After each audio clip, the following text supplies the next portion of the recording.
Hi, I'm Nathan Pearl. We're over here in No Greater Joy Studios. Today we're going to be shooting an article that Amber wrote called To the Girls. It's about her going to the jail ministry with my daughter and what she's learned there. So first we'll have Amber read in the article. Go ahead.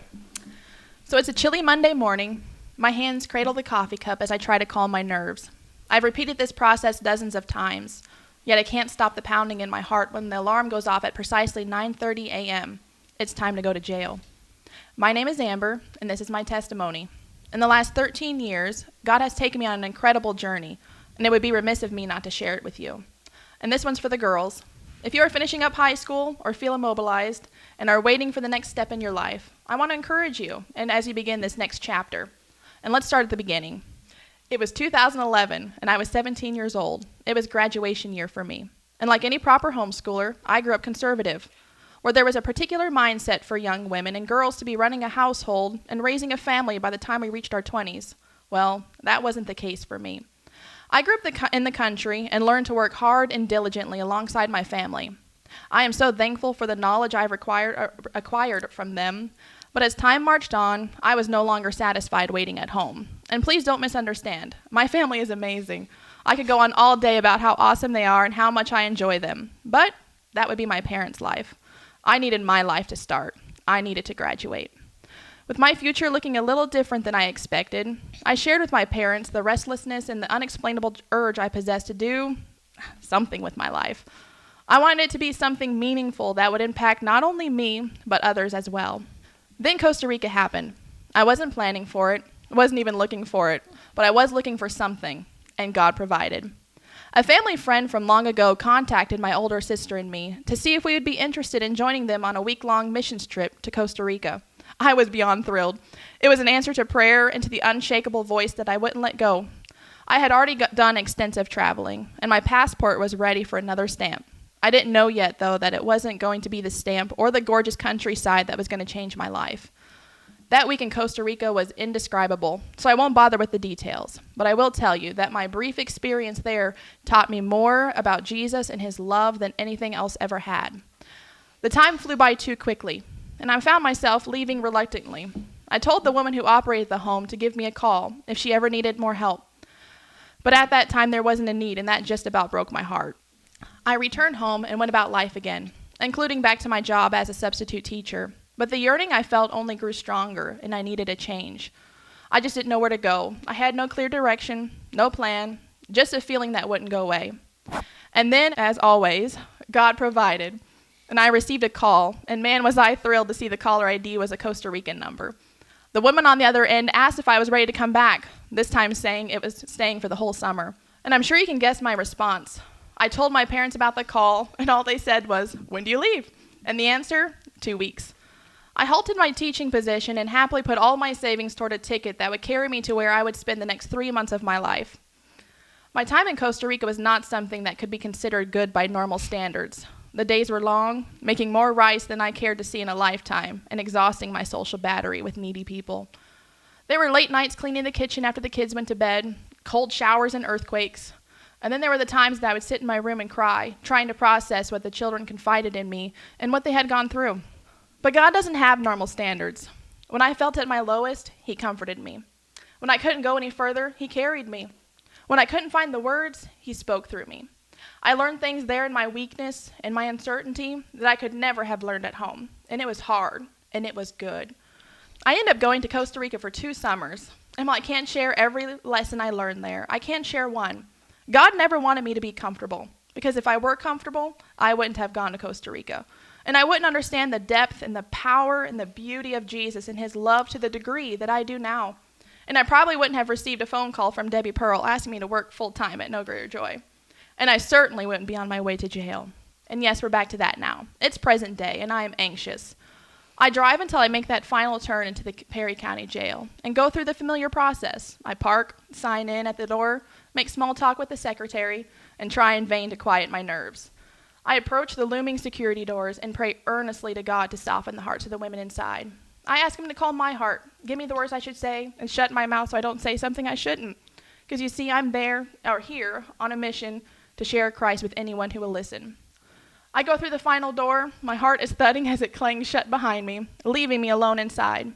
I continue praying as I move about the room, setting up, getting out my Bible, and waiting. The women begin to file in, and of course, there are nearly twice as many as usual.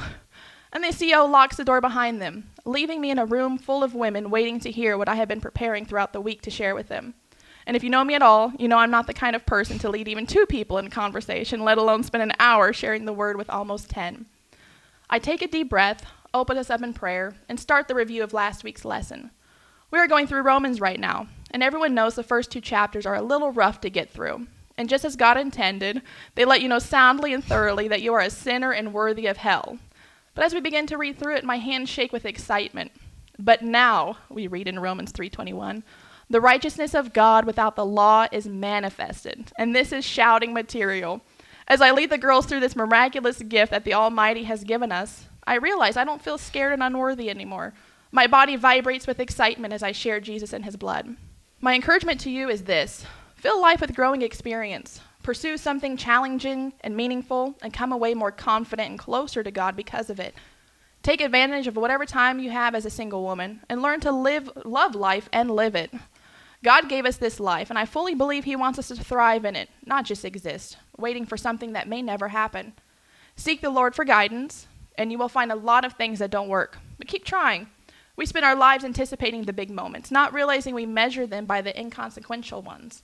Waiting to finish school, waiting for a husband, waiting for babies, waiting for them to grow.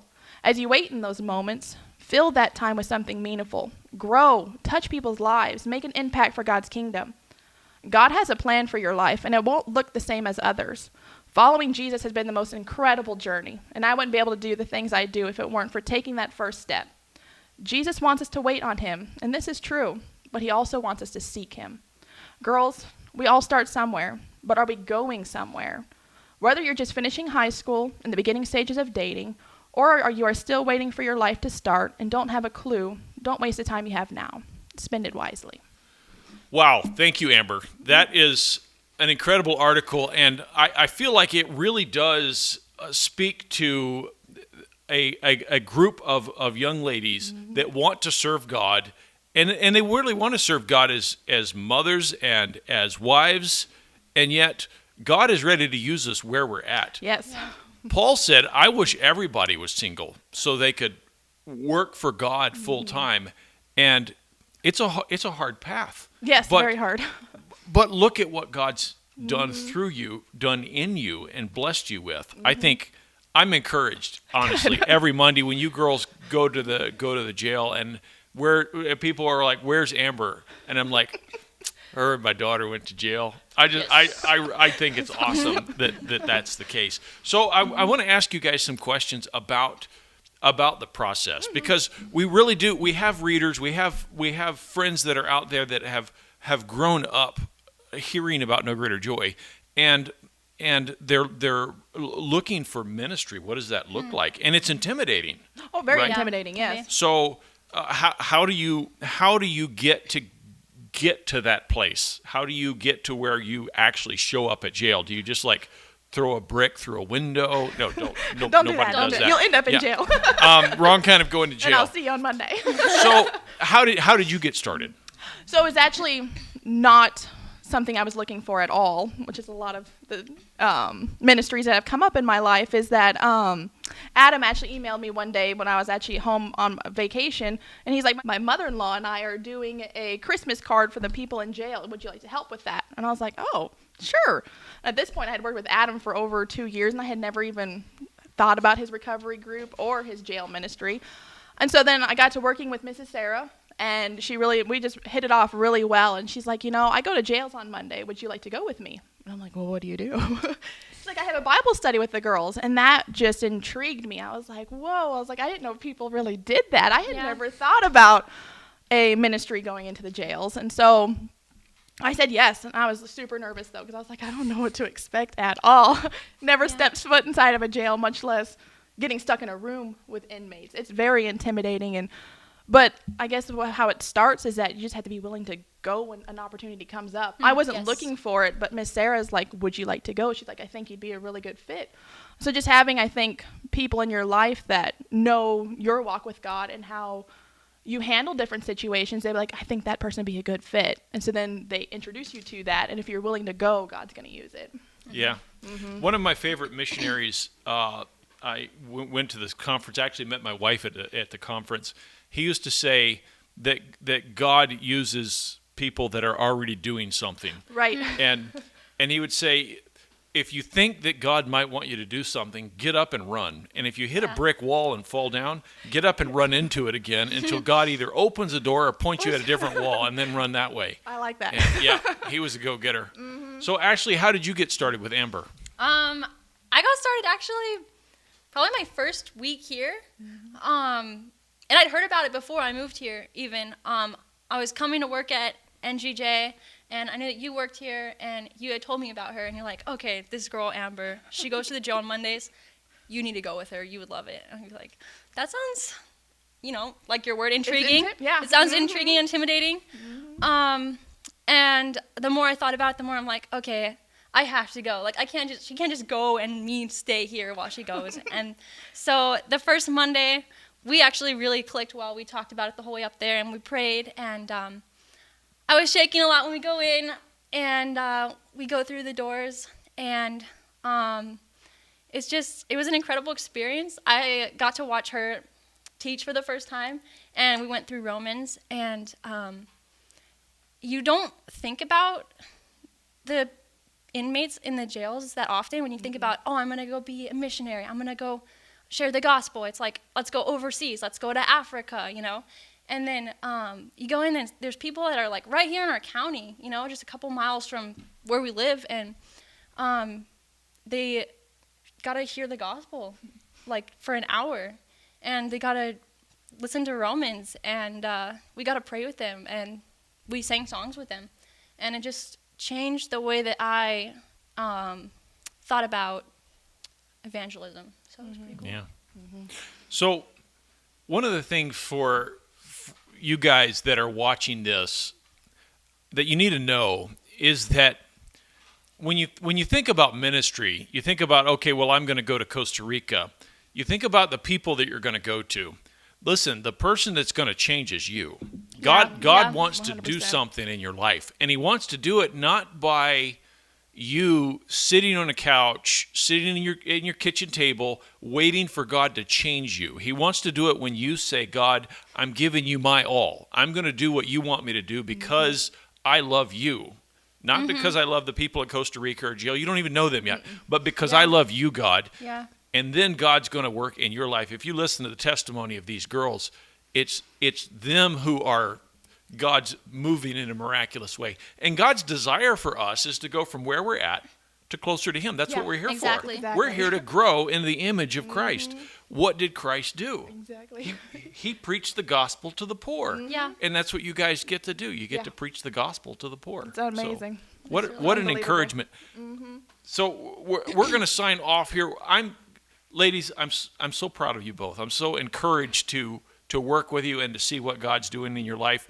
And for those of you that are watching this, be certain that God's got something for you. And if you haven't read this article, sign up for our magazine, nogreaterjoy.org. Sign up for that magazine and get it and read this article. And then pray about what God can do, what you can do for God. Yeah. Where you're at with the people that you're around. Thank you for watching, and we'll see you back here at No Greater Joy Studios next time. I'm Nathan Pearl. We'll see you back.